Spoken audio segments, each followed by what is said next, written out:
Olá, bem-vindos a mais um No Princípio Era a Bola, o podcast da Tribuna Expresso, onde fazemos por descomplicar o futebol. E esta semana vamos arrancar pelo que aconteceu do outro lado do Atlântico. 8 dias depois de ganhar a primeira Copa da Libertadores na história do Botafogo, Artur Jorge voltou a fazer das suas. No domingo, no Rio de Janeiro, o estádio Nilton Santos, batizado com o nome de uma lenda do clube onde também jogaram Garrincha, Didi ou Jairzinho, encheu-se de gente para assistir à conquista do Brasileirão. O treinador português devolveu ao Fogão um título que fugia há 29 anos e conseguiu algo que só o Santos de Pelé e o Flamengo de Jorge Jesus se podiam gabar no Brasil: vencer na mesma época o campeonato e a maior prova de clubes da América do Sul. Caro ouvinte, daqui, posto emissor do Movimento da Música em Portugal. Eu sou Miguel Cadete, diretor do Blitz, e isto é um takeover. É isso mesmo, o podcast Posto Emissor tomou conta deste podcast que agora estava a ouvir. E temos um convite muito sério para lhe fazer. É para uma festa, diria mesmo uma grande festa. Vai ser no dia 12 de dezembro, na Mel Arena, e os bilhetes já estão à venda. O motivo desta celebração, 40 anos da Blitz. Isso mesmo, 40 anos da melhor música portuguesa, com concertos muito especiais dos Chutes e Pontapés, Capitão Fausto, Maro e Gisela João. O que vai poder ver, ouvir e sentir ao vivo é algo que promete ficar para a história, para a da Blitz e para a sua. Contamos consigo? Rui, em 8 meses, Artur Jorge está feito o treinador sensação do Brasil, pelo menos.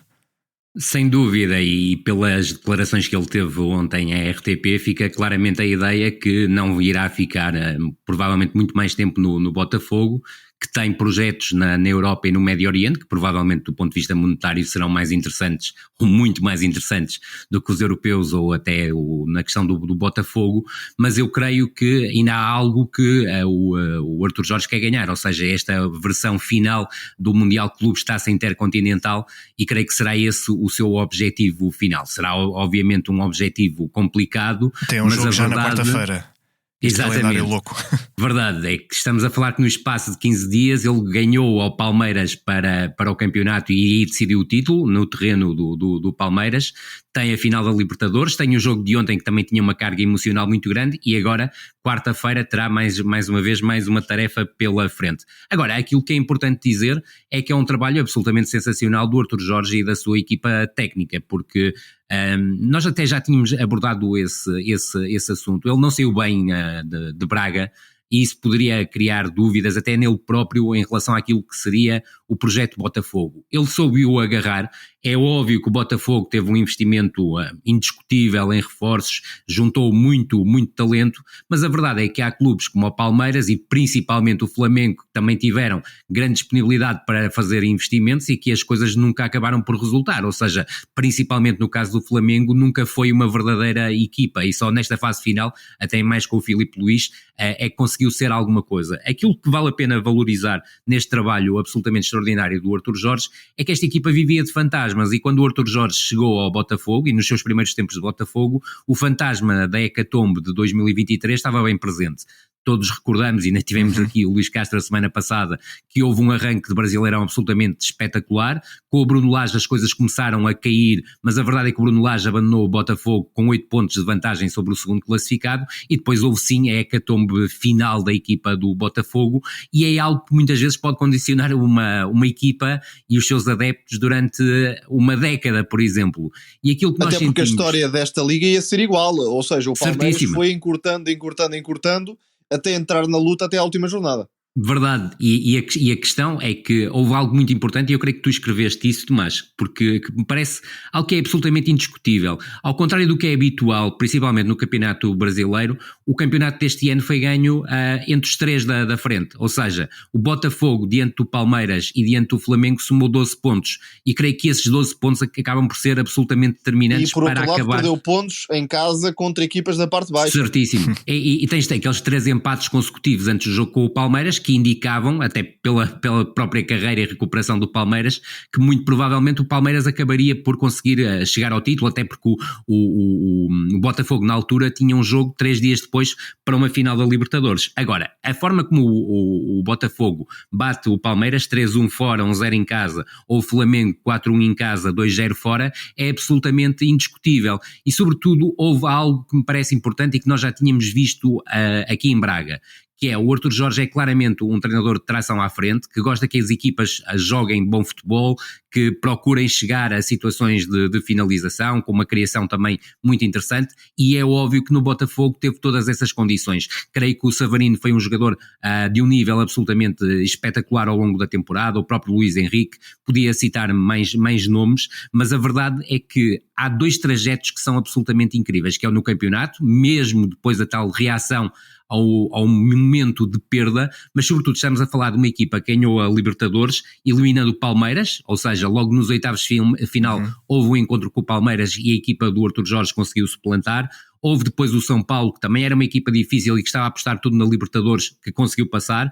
Depois as meias finais com o Peñarol tem aquele jogo incrível e que a equipa vence em casa 5-0 e arruma completamente a eliminatória. E depois na final, mesmo com 10 jogadores praticamente o jogo inteiro, eu creio que o Botafogo foi sempre melhor que o Atlético Mineiro. E esse aspecto é extremamente importante para consolidar um trabalho que foi, do meu ponto de vista, absolutamente notável, porque juntou a qualidade final, quando tudo podia apontar para o contrário, o Artur Jorge mantém todos os jogadores de ataque. Os jogadores de ataque.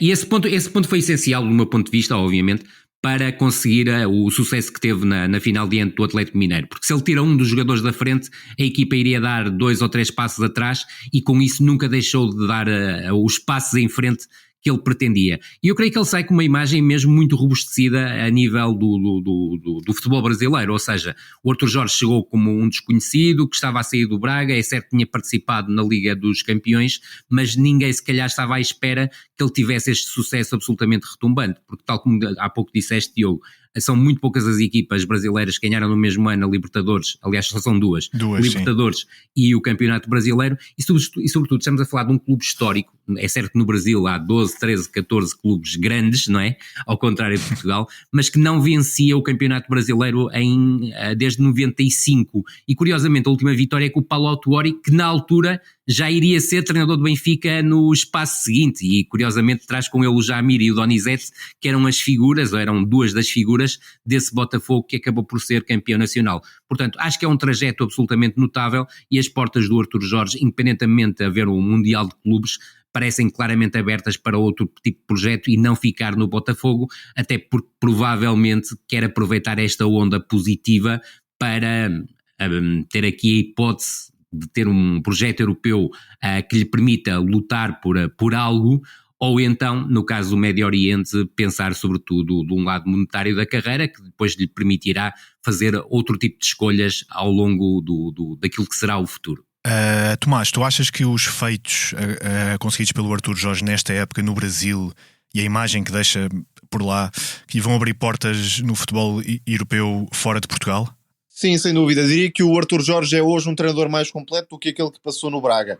E digo isto porque conseguiu manter a essência ofensiva. É um treinador que valoriza o ataque à baliza contrária, muita liberdade de movimentos para os jogadores criativos, aproximações de Savarino com Luís Henrique, com Tiago Almada, com, claro, uma série de jogadores que entraram muito bem nesta equipa, o Igor Jesus, por exemplo, que já chegou à seleção brasileira e que beneficia todos estes jogadores que atuam nas suas costas, mas depois também passou a saber jogar os jogos grandes, e isto faltava-lhe um pouco em Portugal. Claro que num cenário completamente diferente, o Braga não tem a mesma responsabilidade dos 3 grandes, isto não é, claro, nenhuma novidade, mas faltava sempre dar o passo seguinte em termos estratégicos, em termos de capacidade de sacrifício da própria equipa, a nível do detalhe. Por exemplo, na bola parada, o Botafogo marcou nesta ponta final jogadas de laboratório de altíssimo nível também. Por exemplo, no jogo contra o Internacional, o jogo que, quanto a mim, fechou definitivamente as contas do título. Por isso, o Artur Jorge, não desprezando o tal lado artístico, a forma como a equipa joga bem e consegue também determinadas goleadas, golos bonitos, isso existiu, mas o Botafogo, quando foi preciso unir-se, dar as mãos, jogar à defesa, resistir, também soube fazê-lo. E aí, claro, há um trabalho de treinador, não só do ponto de vista tático, mas também do ponto de vista mental, e por isso estou em crer que o Botafogo vai continuar a ser uma equipa capaz de lutar por títulos e capaz de ganhar, mas acho que este título, o afastar de todos os fantasmas, é muito mais importante e será muito mais simbólico para todos os adeptos do Botafogo do que os eventuais títulos que vierem a seguir, e por isso acho que de facto este trabalho do Artur Jorge é espetacular e deve ser valorizado. E deixa-me só dizer isto, porque eu e o Tomás, ao longo destes ano e meio praticamente, temos falado muito sobre a falta de consistência defensiva do Sporting de Braga, nomeadamente falta de consistência do seu processo defensivo. E eu creio que quer o Artur Jorge, quer aquela curta passagem do Daniel Sousa, quer agora novamente com o Carlos Carvalhal, o problema não está, obviamente, ou não é o problema principal não está nos treinadores, mas sim na falta de qualidade individual que o Sporting de Braga tem na sua defesa, e isso é um motivo que eu acho que o António Salvador devia repensar, nomeadamente naquilo que é o ataque ao mercado que o Sporting de Braga fez nas 2 últimas temporadas e que provavelmente precisará de fazer ou agora em dezembro, janeiro, mas sobretudo a pensar depois também na próxima temporada.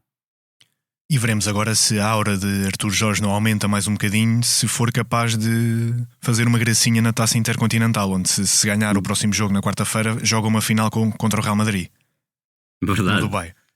Portanto, vamos lá ver. E sobretudo tens uma coisa extremamente estimulante, é que mesmo que perca com o Real Madrid, se conseguir chegar à final, já é absolutamente extraordinário face àquilo que é o calendário competitivo da equipa do Botafogo, porque isto foram finais atrás de finais. Isto nós estamos a falar de uma equipa que está a jogar finais há praticamente 3 semanas, um mês.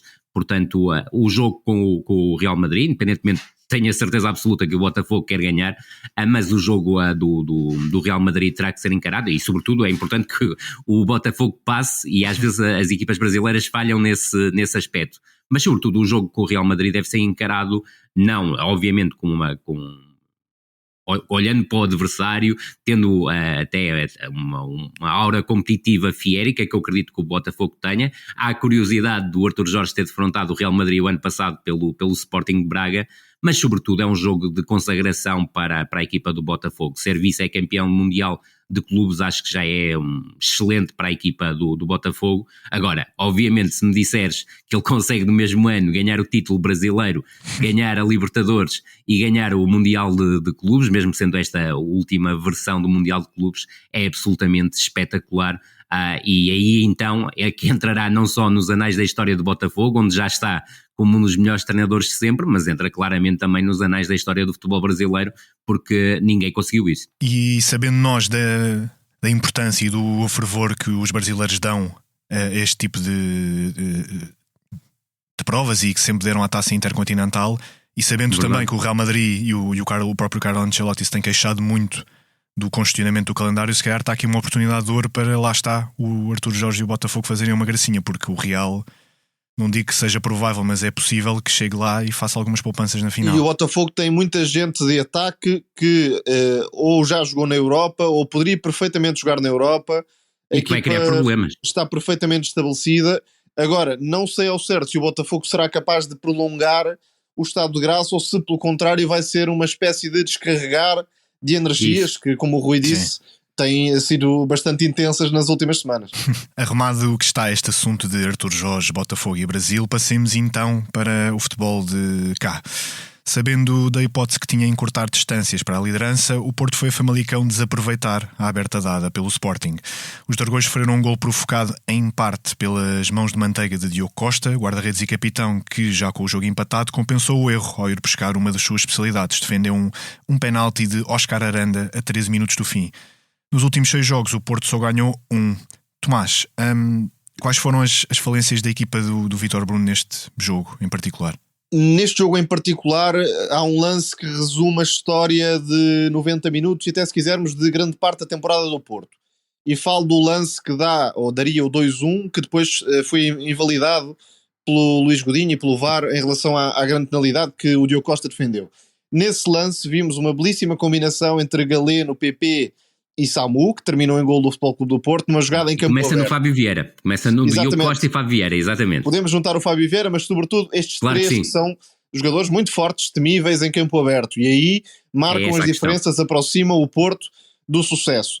Noutro cenário, e foi o cenário que se viu na maior parte do tempo e que o Porto encontra na maior parte dos outros jogos, uma equipa que tem iniciativa por completo, joga em 30, 40 metros contra um adversário que defende com toda a gente, logo é necessário elaborar a jogada, é necessário trabalhar em espaços curtos, é necessário combinar e sair de uma pressão que junta muita gente próxima, e aí há uma certa incompatibilidade que não é fácil de resolver, atenção, entre o ataque do Porto e depois isto deixa a equipa muito dependente de Fábio Vieira na criação de oportunidades, e o Fábio Vieira, que até tinha feito um ótimo jogo contra o Casa Pia, não fez um jogo propriamente feliz em Famalicão, creio que estava condicionado fisicamente, isso também pode ter pesado, claro, na forma como o jogo aconteceu e no próprio impacto do jogador português, mas é que nesta fase da temporada Vítor Bruno quer ter uma equipa dominadora, que joga no meio campo contrário, quer roubar a bola alto, porque o Porto entrou para pressionar a construção do Famalicão e conseguiu na maior parte do tempo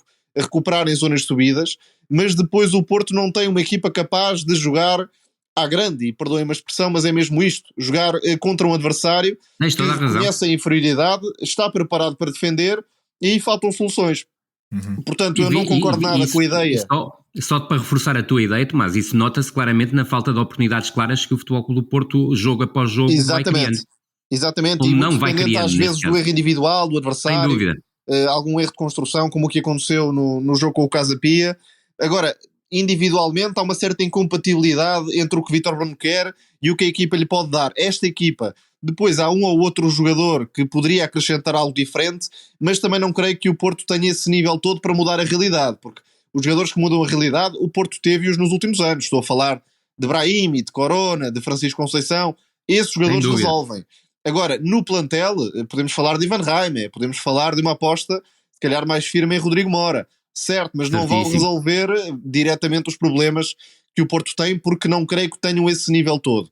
Por isso, e voltando atrás, não concordo muito com a ideia de que o Vítor Bruno está a pensar pequeno e não é treinador para o Porto. Não tenho a certeza disto, porque de facto o plantel não dá muito espaço para que as coisas sejam feitas de forma diferente, porque as intenções são ambiciosas. Pensando neste jogo em Famalicão, o Porto quis pressionar, quis jogar, quis andar perto da área adversária. Depois, até pressionou não melhor consegue do que fazer em as vários coisas jogos como anteriores. imagino o Vítor Bruno gostaria. E isto é claro, um problema bastante difícil. Rui, e por cima disto tudo, o Vítor Bruno também já começa a sofrer não na pele, mas a ouvir, porque é bem audível, a contestação dos adeptos. Aconteceu agora em Famalicão. Não, o que é normalíssimo, porque eu creio que a mensagem que devia ser a mensagem correta não passou. Eu já falei aqui várias vezes dessa questão.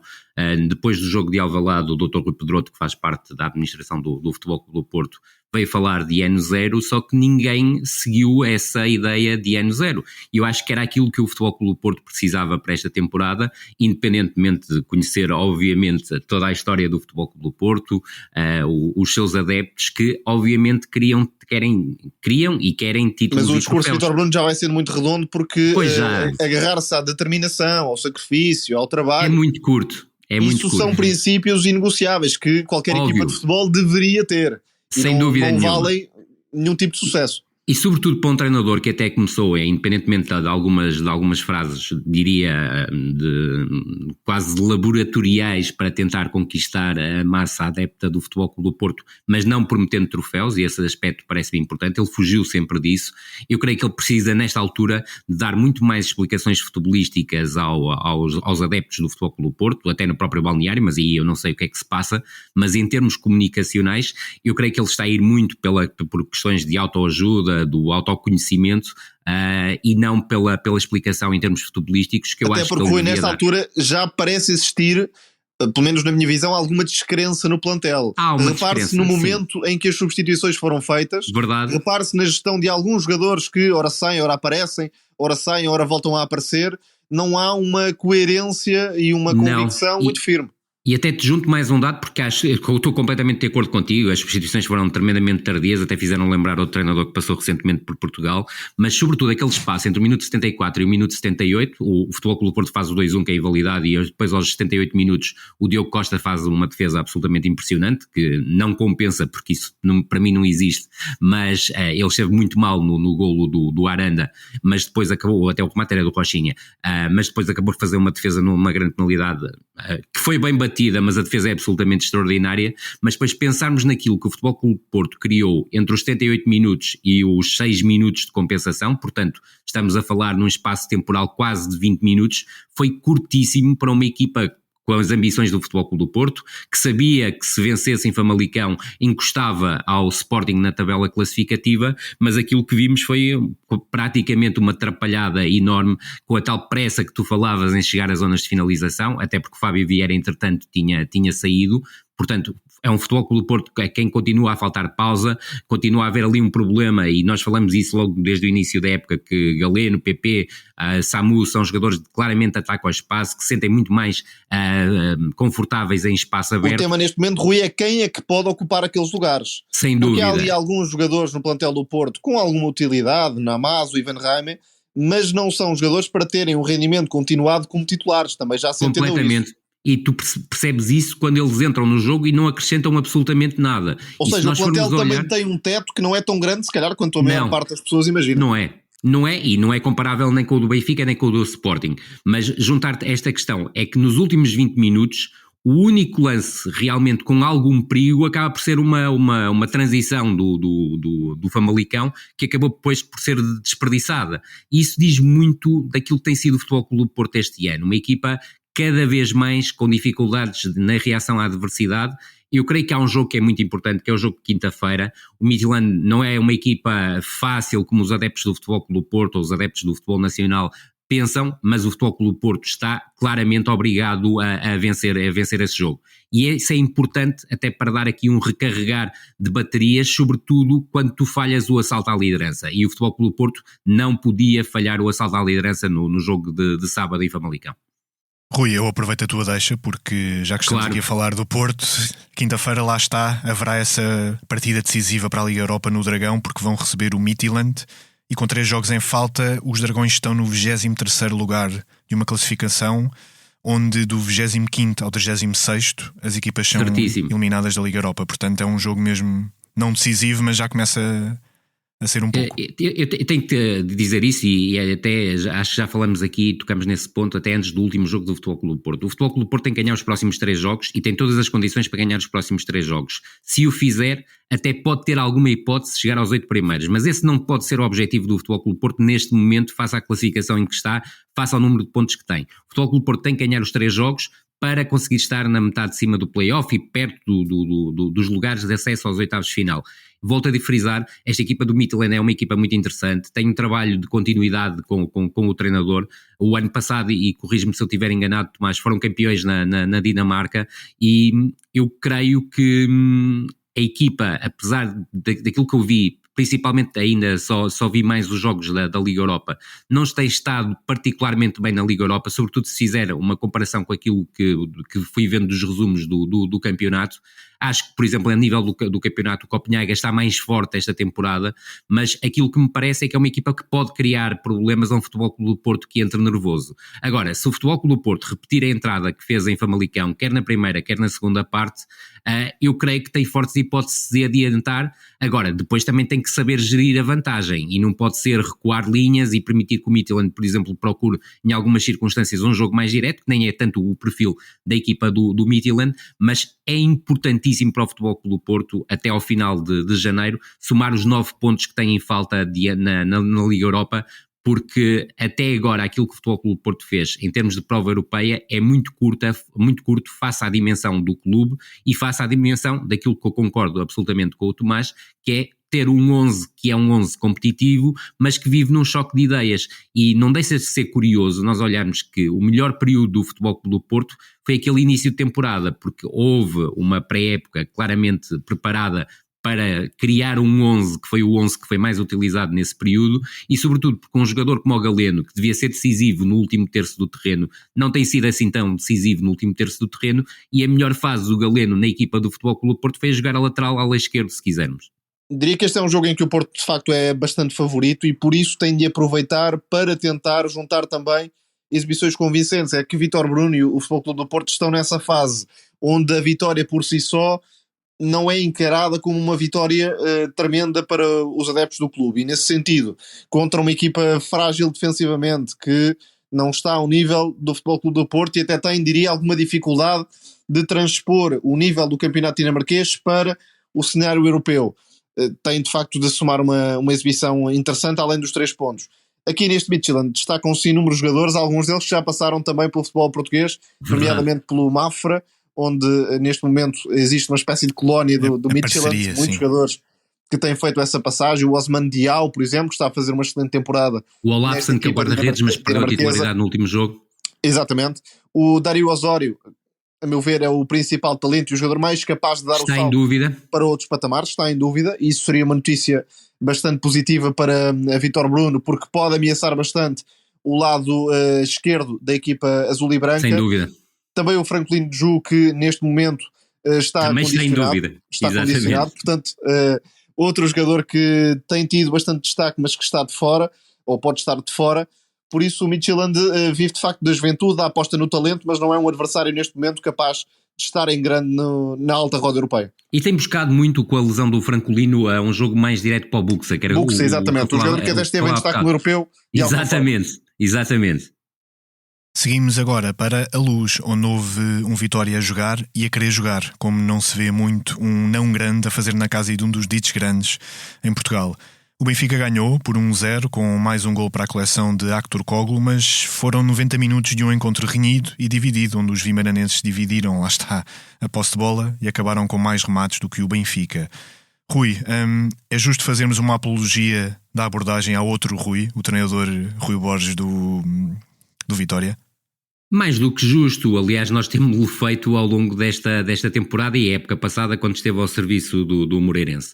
O Vitória é uma equipa que também está a ganhar conforto, fruto daquela que tem sido a sua experiência europeia. Eu creio que tem sido uma experiência europeia muito rica para a equipa do Vitória, porque percebeu, e nós tínhamos dificuldades a esse nível em termos da Liga Conferência, em chegar, foi a primeira equipa a chegar à fase de grupos, mas sobretudo a obter resultados, e a percentagem do Vitória entrar nos 8 primeiros classificados da Liga Conferência é altíssima, mesmo tendo que defrontar a Fiorentina no último jogo, mas por exemplo, e já antecipando a questão do St. Gallen, parece-me claramente possível que o Vitória, mesmo fazendo a rotação que tem vindo a protagonizar em termos de competição europeia, vá à Suíça e vá vencer uma equipa que está em clara crise. A gestão do plantel do Rui Borges é absolutamente fantástica. Notável.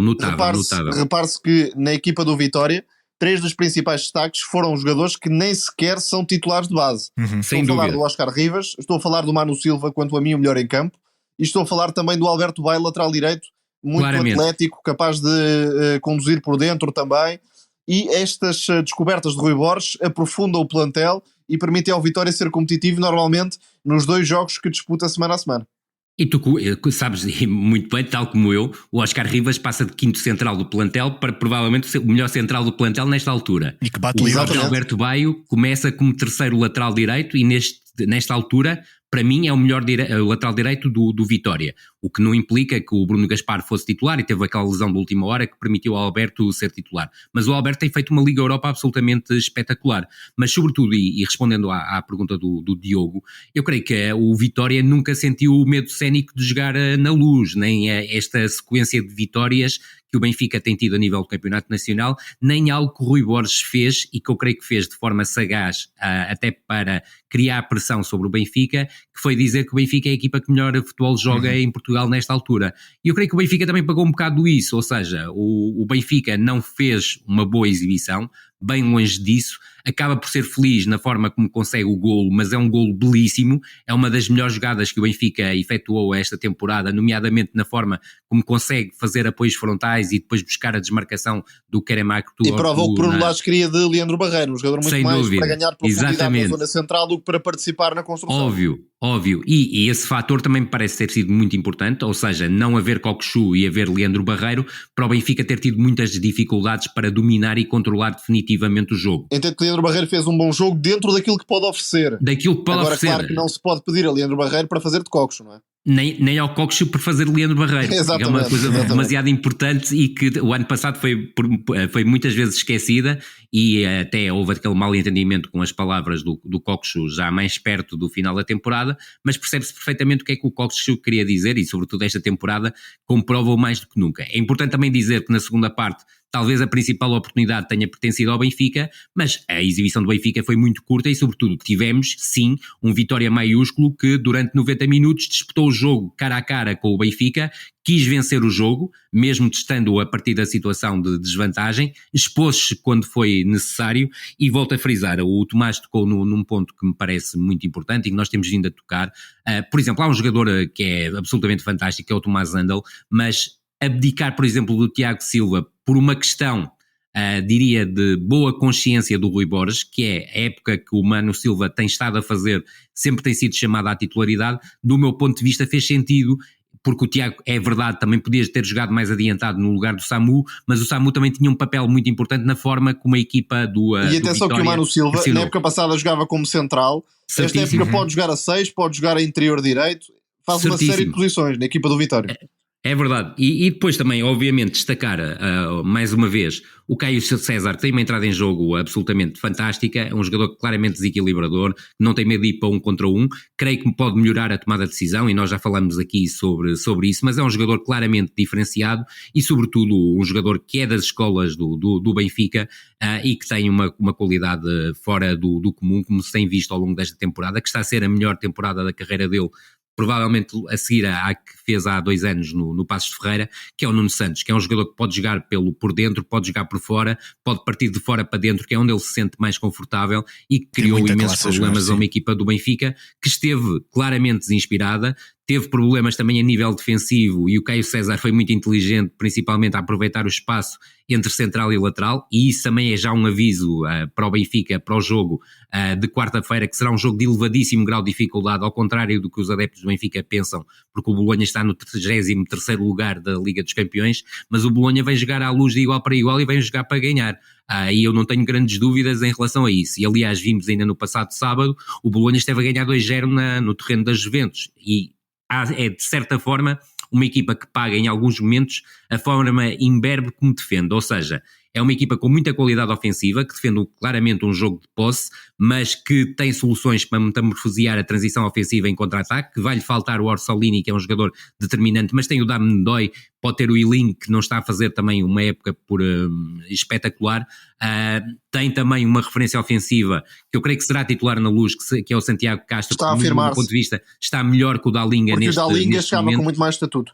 Isso mesmo. Agora, é uma equipa que pressiona muito alto, vai criar dificuldades em termos de primeira fase de construção ao Benfica e a ligação entre a primeira e a segunda fase de construção ao Benfica, e o Benfica tem que perceber, sobretudo os adeptos do Benfica têm que perceber o papel preponderante que o Trubin tem tido a nível da construção na equipa do Benfica. Ouvimos assobios, por exemplo, no Estádio da Luz, sempre que ele demorava em alguma reposição, nem estou a falar de reposição direta, estou mesmo a falar no momento em que iria fazer um passe ou estava à procura do melhor passe para efetuar. E os adeptos do Benfica na quarta-feira vão ter que perceber que o Trubin vai ser um elemento essencial para superar a pressão alta. Mas é incrível que isso aconteça em Portugal, desde o topo do topo até à distrital. Até ao baixo. Todo lado, exatamente. o guarda-redes não pode ter a bola no pé mais que 2 segundos. Somos coerentes. Não, isso é absurdo e sobretudo também continua a haver em determinados locais uma campanha contra as equipas que constroem a partir do guarda-redes. Isso é absolutamente ridículo no futebol de hoje. É certo que eu não defendo que se tenha que sair sempre limpo, não. Acho que há várias formas de sair,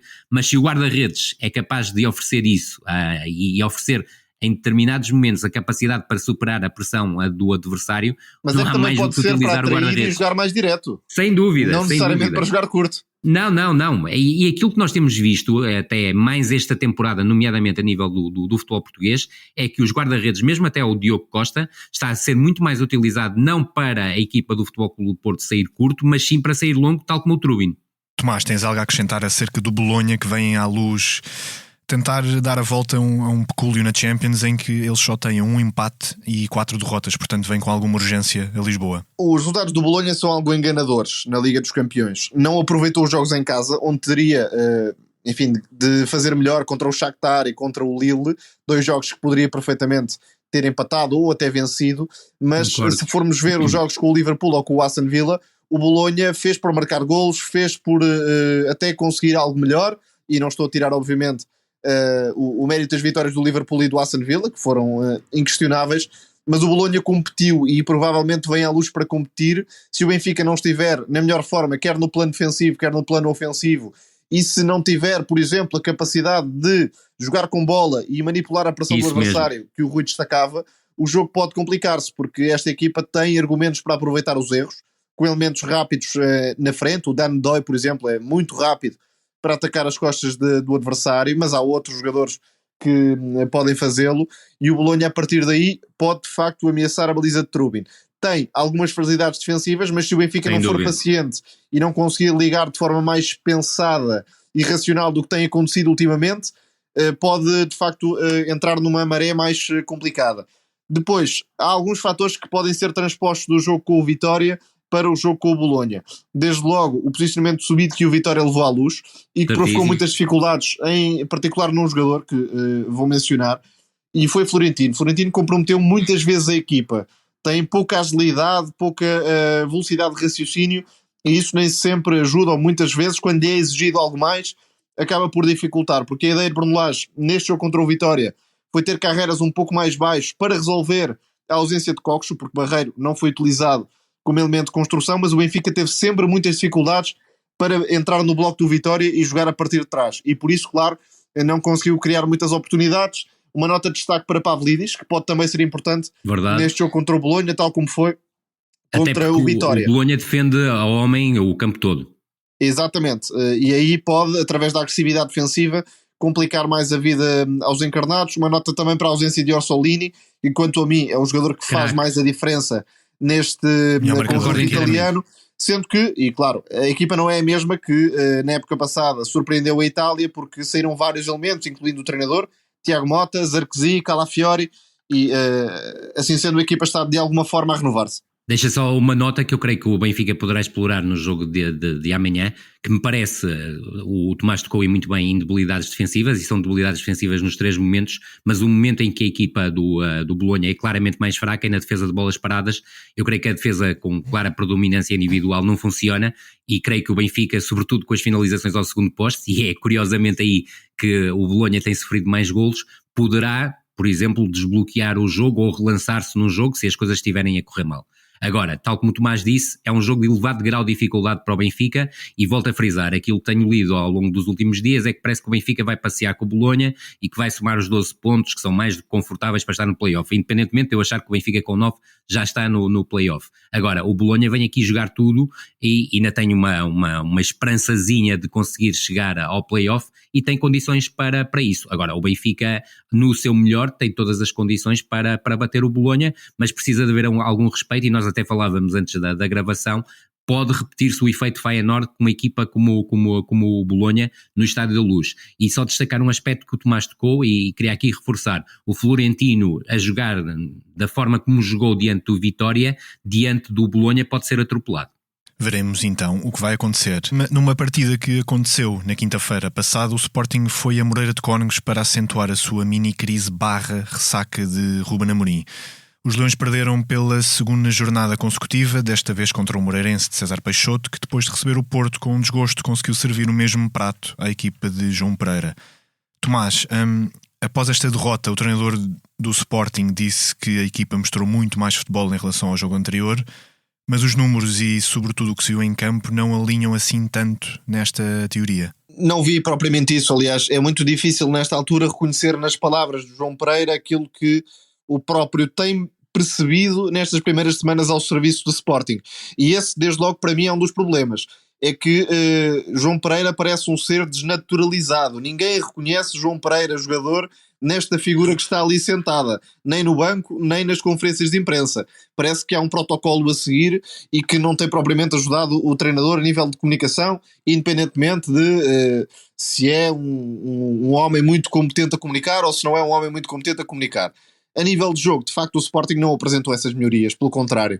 Houve até algumas escolhas que levaram a equipa para trás, e não estou a falar para trás comparando com o jogo com o Santa Clara, estou a falar até olhando para a última época e meia com Ruben Amorim. Desde logo a concepção do lado esquerdo que João Pereira apresentou contra o Moreirense, com Daniel Bragança a jogar por dentro, até aí uma aposta perfeitamente válida e que já tinha acontecido, mas depois com Mateus Reis por fora, essa relação não se instalou, não houve capacidade de ferir o Moreirense nesse corredor, até porque, e fazendo esse raciocínio, há muito não víamos Mateus Reis a jogar como ala esquerdo, num contexto em que o Sporting é ultra favorito, como foi este jogo. Depois, eu por acaso fiz uma busca e não encontrei, muito sinceramente. É verdade, acontecia pontualmente. Foi só nos jogos de grande grau de dificuldade com o Mateus Reis. E já cada vez mais pontual, Tomás. Estava a procura de defender o resultado, por exemplo.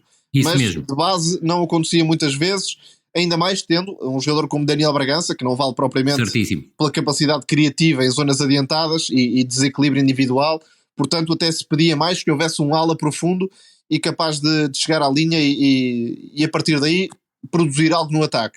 Portanto o Sporting limitou-se à grande penalidade na primeira parte, teve uma série de desatenções individuais e problemas coletivos para resolver. A circulação de bola, creio, e já tinha acontecido no jogo com o Santa Clara, tornou-se muito lenta, muito previsível, com pouca dinâmica para desmontar o bloco adversário, e a partir daí surgiu a necessidade de resposta na segunda parte do treinador, e parece-me que efetivamente foi uma leitura totalmente ao lado de João Pereira. Desde logo porque colocou vários jogadores em posições menos naturais, repito, tendo em conta o passado recente. Não é que não as conheçam, por exemplo, Inácio já jogou a central direito, mas há quanto tempo? A mesma coisa em relação ao corredor esquerdo, tirou para o lado esquerdo, num cenário em que o Moreirense estava a defender muito baixo, Catamo, que claramente não rende o mesmo daquele lado, e Maxi Araújo por dentro, com a lesão de Daniel Bragança, e atenção porque essas lesões também vão condicionando muito o treinador do Sporting. E atenção que o Morita provavelmente nas próximas 3 semanas não joga, exatamente, e já havia a questão do Daniel Bragança, sim. Pode trazer João Simões para titularidade em Bruges, logo se verá. Mas acima de tudo, e independentemente dos problemas táticos que vão surgindo, não creio que seja essa a principal razão para o que está a acontecer no Sporting. A equipa desligou o chip, não se criou uma relação entre o treinador e os jogadores, isso parece também absolutamente claro nesta fase, e até diria que é injusto, por mais que considere que João Pereira está impreparado, que a responsabilidade esteja só e apenas do lado do treinador. Também é preciso perceber o que está a falhar a nível de performance individual, e podemos ir a Trincão, por exemplo, um jogador desapareceu, claramente emocional e que não tem correspondido às expectativas nos últimos jogos, mas há outros, Ullmann, o próprio Jóqueras, e podíamos continuar. Sim, é uma equipa que desligou de uma corrente que era uma corrente que é levar ao título nacional, e isso não era preciso ser bruxo para adivinhar.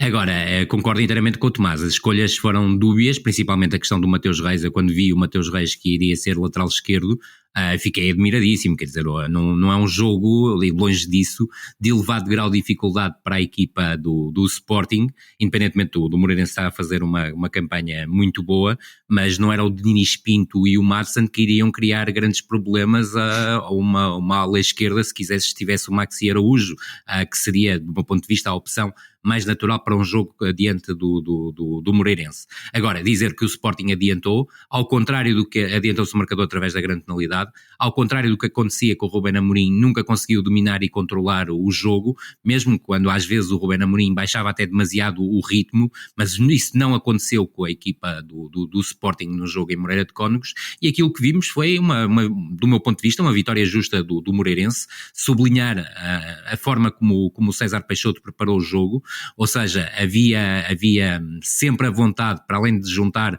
uma organização defensiva que ele trabalha muito, mas sobretudo sentiu-se que a equipa do Moreirense estava sempre com vontade que assim que recuperasse a bola, procurasse transformar qualquer transição ofensiva num lance perigoso em contra-ataque. As coisas nem sempre correram bem a esse nível, também é preciso não esquecer que o Ofori foi baixa na equipa do Moreirense e é claramente o médio centro com mais qualidade da formação de Moreira de Cónegos, mas conseguiu depois marcar uma reviravolta ainda antes do intervalo. 1-1 do Dinis Pinto, eu creio que na sequência de um lance de bola parada do Alanzinho, que é fortíssimo nesse tipo de lance, mas foi um golo que o Moreirense já me marcou esta temporada. Portanto, eu creio que a equipa do Sporting devia estar mais preparada, ou neste caso mais bem preparada para anular esse tipo de lance, e depois o 2-1 é um lançamento lateral inenarrável do Jenny Catamo, ninguém percebeu o que é que ele queria fazer, mas o aqui Jenny também Catamo já tinha tido uma abordagem muito infantil a um sem lance dúvida de oportunidade do próprio Dinis Pinto. Mais um jogador, se dentro da área, quiseres, em carrinho. isso mesmo. Mais um jogador, se quiseres, podemos juntar ao grupo dos jogadores que parecem que perderam o tino nas últimas 2 semanas. Mas, sobretudo, destacar a finalização do Schettini, que é uma finalização de um nível altíssimo e de elevado grau de dificuldade. Volto a frisar, apesar de não querer insistir muito nisso, parece-me que o Sporting tem, e nós já falamos isso várias vezes, tem um problema na baliza. Nenhum nem outro guarda-redes são guarda-redes para uma dimensão de Sporting titular neste momento. E isso era também tem tido relativo quando o Sporting praticamente não permitia ocasiões. Agora permite um foco de intranquilidade. Verdade. E depois a segunda parte, muito na linha daquilo que o Tomás disse, o Sporting mexeu na equipa, do meu ponto de vista não mexeu bem, e creio que podia ter mexido muito melhor. Continua a insistir. Que era a coqueluche de João Pereira, desapareceu. Nem sequer foi a jogo. Exatamente, e isso já explica alguma coisa. E depois há um aspecto que me parece importante. O Sporting podia ter reentrado no jogo, ao minuto 53 tem uma bola ao poste, mas se repararmos, entre o minuto 53 e o minuto 81, que coincide com os minutos das substituições, e a bola ao poste tinha sido do Yulman, entre o minuto 53 e o minuto 81 o Sporting não criou uma única oportunidade, e a oportunidade que depois acaba por ter é uma bola ao ferro do Gonçalo Inácio. E a partir daí, quando podíamos se calhar esperar que o Sporting tivesse ali um assomo e partisse para cima do adversário, não foi isso que aconteceu. O Sporting fez mais um remate até ao final da partida. Isto é uma produção curtíssima. Agora volto a frisar, eu creio que se tem responsabilizado muito o João Pereira, tem-se falado da incompetência do João Pereira, da falta de preparação do João Pereira para ser treinador do Sporting. Há coisas sobre as quais tenho dúvidas em relação ao João Pereira, mas é preciso não esquecer que o João Pereira não apontou pistola a ninguém para ser treinador do Sporting. Houve alguém que fez essa escolha, houve alguém que disse que o João Pereira dentro de 4 anos seria um treinador de nível para um grande projeto. E que tinha informações que de fora as pessoas não têm, porque exatamente. Ninguém conhecia João Pereira, ninguém, nada. Estou a falar extra Sporting, ninguém conhecia como treinava, ninguém conhecia como comunicava. E quer eu, quer tu, demos ao trabalho de ir ver os jogos todos do Sporting B. Mas isso vale óbvio que vale muito pouco. Exatamente. Isso não é a forma de preparar, se quiseres, uma mudança de treinador, uma aposta de um risco tão elevado. E colocando mais pressão em cima por causa dessas declarações. Claro que sim. O próprio Ruben Amorim, claro que não propositadamente, mas desde o início da época soltou coisas como: esta equipa joga de olhos fechados, esta equipa não precisa de treinador, e isto tudo junto fez criar uma ideia que não é verdade, como se percebe. Agora, o João Pereira não pode ter conferências de imprensa como a que teve no final do jogo do Moreirense, a falar que o Sporting não perdeu porque teve falta de sorte. O Sporting não perdeu porque não jogou bem. E é importante perceber que isto não é a dimensão do sub-23 do Sporting, nem a dimensão da equipa B do Sporting, que já por si já é exigente. Aqui os adeptos pedem mais e o treinador é obrigado a dar explicações, e ele não deu nenhuma explicação sobre o jogo, e acho isso... Eu não imaginaria o João Pereira a ter a fluência comunicacional do Ruben Amorim, que está ao alcance de muito poucos. Mas há coisas simples, e o Tomás há pouco falava, e eu reforcei essa ideia, em relação ao Vítor Bruno, há explicações que têm que ser dadas, e o João Pereira não se pode refugiar na falta de sorte quando está num clube como o Sporting, que recebeu só com vitórias no Campeonato Nacional. E João Pereira faz-nos entrar na cápsula do tempo, ali a 2009 ou 2010, quando o seu discurso era... repetidíssimo, mas era a norma no já não se exige hoje em dia, até porque as pessoas entendem mais, querem mais, querem mais o treinador da respectiva equipa. E nós todos sabemos, e tu e eu estamos nesse leque, quando há uma quinta-feira, nós somos obviamente obrigados entre aspas, a comentar o jogo. E como é óbvio, nós temos que dizer coisas como as que eu e tu dissemos no final da partida de quinta-feira. É certo que ainda há um género de comentador que gosta deste tipo de discurso, pronto, cada um sabe de si, mas hoje em dia até os nossos próprios programas, e não estou a falar só de nós dois, mas também dos outros canais, têm pessoas que são mais críticas e que já não engolem o discurso de 2009, onde nem eu nem tu na altura fazíamos televisão.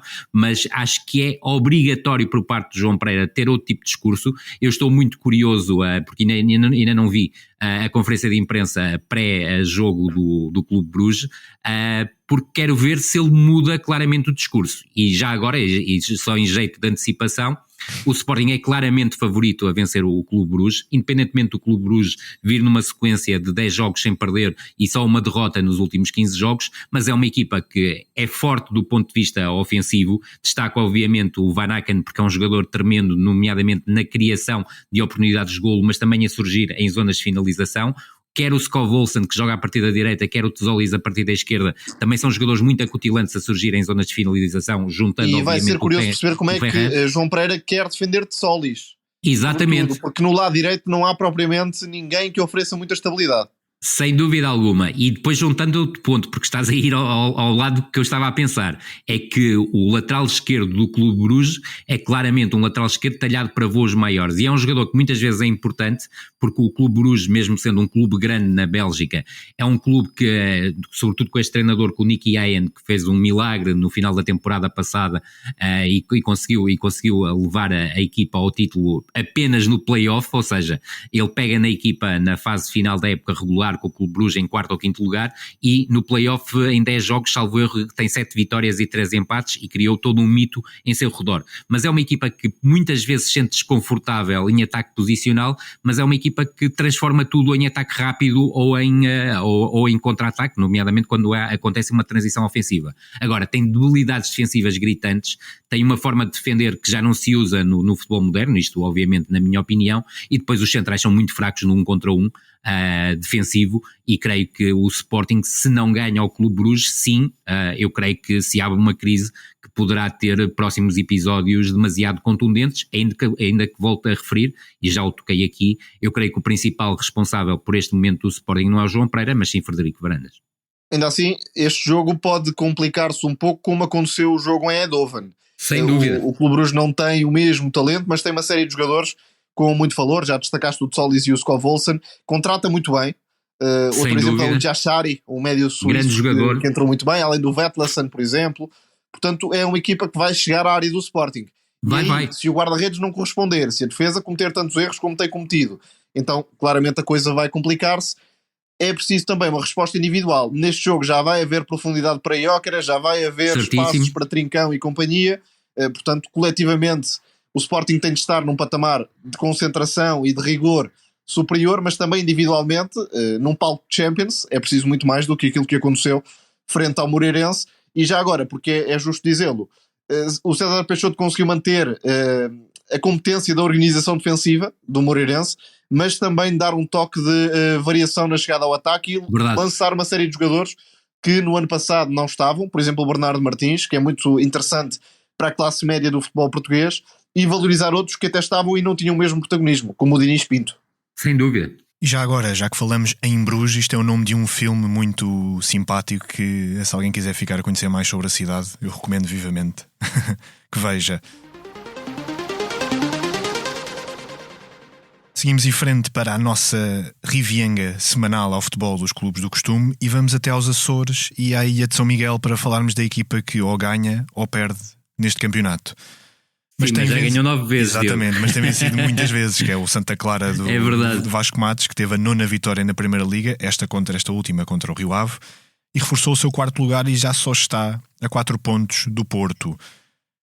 Tomás, em Ponta Delgada mora um dos sólidos projetos do campeonato, assenta em 3 centrais e numa solidez defensiva invejável, como já vimos várias vezes.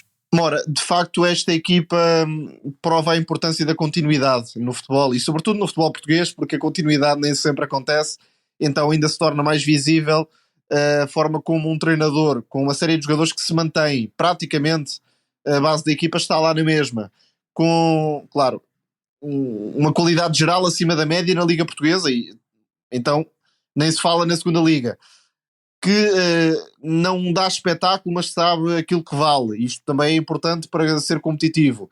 E depois agarra-se à organização defensiva, já tem surpreendido em jogos contra o Vitória, contra o Sporting, claro, à cabeça, e acredito que possa de facto manter a posição elevada neste campeonato, porque é melhor simplesmente do que a maior parte das equipas do futebol português em termos de organização coletiva, e tem uma série de jogadores individualmente falando que marcam diferença. Já destacámos inúmeras vezes o Gabriel Silva. Nesta temporada, creio que o Vinícius Lopes também está a provar que é um médio ofensivo de elevadíssimo nível, finaliza muito bem. Uma equipa que não quer propriamente elaborar muito o jogo, joga diretamente em Safira quando necessário, projeta os alas quando tem essa oportunidade e, sobretudo, é muito rigorosa em todos os momentos. Quando se organiza, é difícil entrar naquele 5-4-1 de Vasco Matos, e diria que, de facto, a influência de Ruben Amorim e de outros treinadores vai muito por aqui. Este sistema, estas ideias de organização defensiva vão ser para continuar no futebol português. Depois, o Santa Clara tem a vantagem de poder atrair alguns jogadores, brasileiros em particular, que se destacam na realidade média do nosso campeonato. O Tomás tocou nos pontos todos. Só queria acrescentar um aspecto, e o Tomás provavelmente concordará comigo, que é a capacidade de reinvenção que o Vasco Matos mostra em relação a alguns jogadores. Por exemplo, o MT Começou a época a fazer o lateral ala esquerdo, que é a sua posição natural. Ele até era mais médio ofensivo no Brasil, mas hoje em dia é um terceiro central pela esquerda tremendamente competente. E sobretudo, olhando para a própria defesa do Santa Clara, ninguém esperaria que um jogador como o Luís Rocha, que construiu a carreira na segunda liga, sempre a subir divisão, se fixasse praticamente aos 36 ou 37 anos como o patrão da defesa do Santa Clara. E isso tem acontecido. E sobretudo, falavas aí muito bem de uma questão que foi muito importante em determinados jogos da equipa do Santa Clara, que era um jogo mais direto para o Safira e que permitia até temporizar para as entradas do Vinícius e do Gabriel Silva. E hoje em dia também há um Santa Clara sem o Safira, com o Gabriel ou com o Vinícius na posição mais adiantada. No último caso foi até o Gabriel que esteve mais vezes como falsa referência ofensiva, o que abre a porta, curiosamente, para um jogador que era habitualmente médio centro para jogar a partir da esquerda, mas que depois ajuda muito do ponto de vista defensivo, que é o Gustavo Klinsmann. E depois, outra curiosidade, é não haver medo de apostar em determinados jogadores. O Vasco Matos começou a temporada com o Pedro Ferreira e o Adriano Firmino a jogar no meio campo e a jogarem a ótimo nível, mas hoje em dia o Pedro Ferreira acabou por perder o lugar para o Serginho, que foi um elemento, por exemplo, que foi nuclear na subida de divisão. E não há esse medo. Verdade, não há esse medo por parte do Vasco Matos, e acho que isso é de valor tremendo. E reparemos que até no jogo em Alvalade o Santa Clara jogou sem o seu patrão da defesa, o Sidney Lima, que joga normalmente pelo centro-direita, e sem o Gabriel Silva, que estava castigado. E a verdade é que manteve a competitividade, manteve a ideia e sobretudo voltou também a frisar algo que o Tomás disse. Esta equipa do Santa Clara é uma equipa extremamente competente no momento da organização defensiva. Está muito bem trabalhada nesse momento, e depois também é uma equipa muito sagaz a sair rapidamente para o ataque. Eu creio que esse ponto é absolutamente essencial. Voltou a ser-o diante do Rio Ave, venceu por 1-0, mas até o resultado podia ter sido mais robusto para a equipa do Santa Clara. Foi uma Liga dos Campeões e, sobretudo, o Campeonato da Europa de 2016. Foram 112 jogos pela Seleção Nacional e 24 golos marcados. Luís Carlos Almeida da Cunha, conhecido por todos nós como Nani, por obra e graça de uma irmã sua que assim lhe chamou quando era criança, anunciou a sua retirada do futebol aos 38 anos. Talentoso até dizer chega, marcou uma geração de jogadores portugueses e era ele quem tinha a abraçadeira de capitão a 10 de julho de 2016, quando acabou a final do Euro em Paris. Rui, esta nossa arte que vem depois será das mais bem entregues aqui do nosso podcast, arrisco a dizer. Totalmente, funciona um bocadinho ao contrário. Creio que é a segunda vez que fazemos isto em despedidas de jogadores. Sim. Eu creio que o Nani tem uma carreira de excelência. O início no Sporting é absolutamente fulgurante e fulminante, se quiseres, aquelas duas épocas entre 2005 e 2007, depois vai para o Manchester United, tem uma primeira época muito boa, mas sobretudo aquilo que eu destaco no Nani no Manchester United é a capacidade que teve para pegar numa equipa que se estava a sentir órfã do Cristiano Ronaldo. E aí o Nani tem duas épocas em que é, do meu ponto de vista, se não a principal figura, uma das duas ou três principais figuras da equipa do Manchester United, em que faz claramente a diferença. Depois partiu para uma fase nova na carreira dele. Creio que passou por demasiados clubes face ao talento que ele tem e não se fixou. Quis também, obviamente, experimentar coisas diferentes, o que também é natural na vida de um futebolista, mas também não esquecer isso. A importância que o Nani teve em termos de seleção nacional, em diferentes competições. É óbvio que eu acho que ele foi mais importante no Euro 2016 do que muitas vezes se vai dizendo. Eu creio que foi um jogador absolutamente nuclear. A e jogar na final, como avançado, que também diz sobre a evolução da carreira. Exatamente, e sobretudo foi o jogador que me parece que na final sentiu menos a falta do Ronaldo. Não estou a dizer com isto, obviamente, que o Ronaldo era dispensável da final, bem pelo contrário, mas acho que o Nani, em bom português, agarrou o touro pelos cornos e acabou por puxar a equipa para a frente e assumir ele, tal como disseste, e muitas vezes isso não é referenciado. Quem acabou o jogo como capitão, ou seja, quem prosseguiu o jogo como capitão, foi o Nani, e sentiu-se exatamente isso, que o Nani foi o capitão dentro do campo. Agora, em termos de qualidade técnica, em termos de capacidade individual para desequilibrar num contra um, a forma como rematava de forma tão espontânea a baliza, era um jogador absolutamente inacreditável do ponto de vista ofensivo. É certo que tinha também, obviamente, o seu temperamento, passou por fases menos boas da sua carreira também por conta disso, mas acho que assina uma carreira absolutamente excepcional. Acho que é um jogador que ficará para sempre, não como um rei de um futebol que tem dois reis, Cristiano Ronaldo e Eusébio, mas claramente como um príncipe e, sobretudo, se calhar um dos maiores príncipes da última década e meia do futebol português. Tomás, o que é que queres dizer aqui sobre um jogador que era, pelo menos para mim, sobretudo um jogador de seleção, porque independentemente dos clubes onde ele andasse, o Nani parecia que rendia sempre na seleção nacional. Exatamente, e no Euro de 2016 foi uma das principais figuras, garantidamente. Depois é discutível, podemos ter essa discussão noutra altura, mas Claro. acima de tudo o que destaco em relação ao Nani é que soube ser várias coisas, não era apenas um Isso. extremo de aceleração, não era apenas um extremo malabarista, também era um extremo de pausa, de controlo, de finalização, foi dando várias coisas consoante os diferentes contextos, consoante os diferentes colegas de equipa, os diferentes treinadores. Acaba em 2016 como avançado, portanto a jogar deliberadamente no corredor central. E bem, Voltou ao Sporting numa fase onde ainda podia acrescentar muito, ou seja, não foi naquela fase apenas de final da carreira, e isso é muito visível, acontece muito, mas nem sempre vemos jogadores que estão no topo a darem esse passo atrás, voltando ao futebol português, neste caso ao Sporting. Depois há 2 momentos que vale a pena guardar, se calhar, não diria pela negativa, mas que deixaram alguma mágoa, um deles já assumido pelo jogador. Foi aquela final da Champions em Wembley, quando o Ferguson certíssimo. o deixou de fora, e o outro, não sei se é mágoa para o Nani, mas pelo menos Contra para o o Cristiano Messi, Ronaldo sim. é aquele golo de Ronaldo que Que ele Nani roubou. acabou por querer também no Portugal-Espanha, em que fez uma maldade a Piqué e não contou, mas está com um jogador marcante e que até diria que em determinados momentos da carreira foi um pouco incompreendido, quando já não era um Concordo. jogador de esticar, era um jogador mais de pensar, e isso nem sempre foi bem interpretado.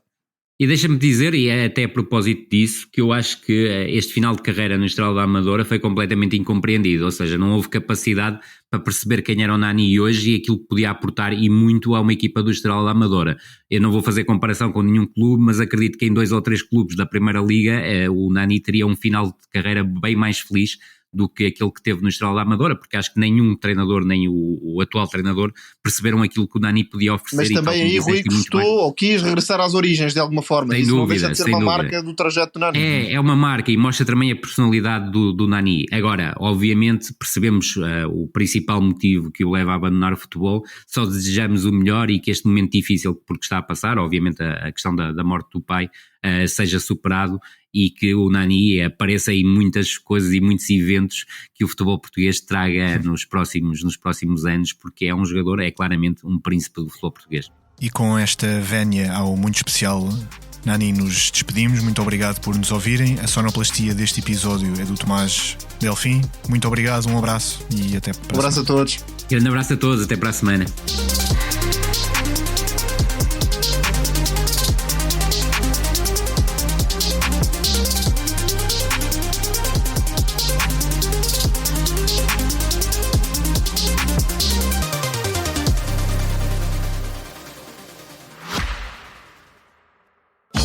Caro ouvinte, daqui, posto emissor do movimento da música em Portugal. Eu sou Miguel Cadete, diretor do Blitz, e isto é um takeover. É isso mesmo. O podcast Posto Emissor tomou conta deste podcast que agora estava a ouvir. E temos um convite muito sério para lhe fazer. É para uma festa. Diria mesmo uma grande festa. Vai ser no dia 12 de dezembro, na Mel Arena. E os bilhetes já estão à venda. O motivo desta celebração, 40 anos da Blitz. Isso mesmo. 40 anos da melhor música portuguesa, com concertos muito especiais dos Chutes e Pontapés, Capitão Fausto, Maro e Gisela João. O que vai poder ver, ouvir e sentir ao vivo é algo que promete ficar para a história. Para a da Blitz e para a sua. Contamos consigo?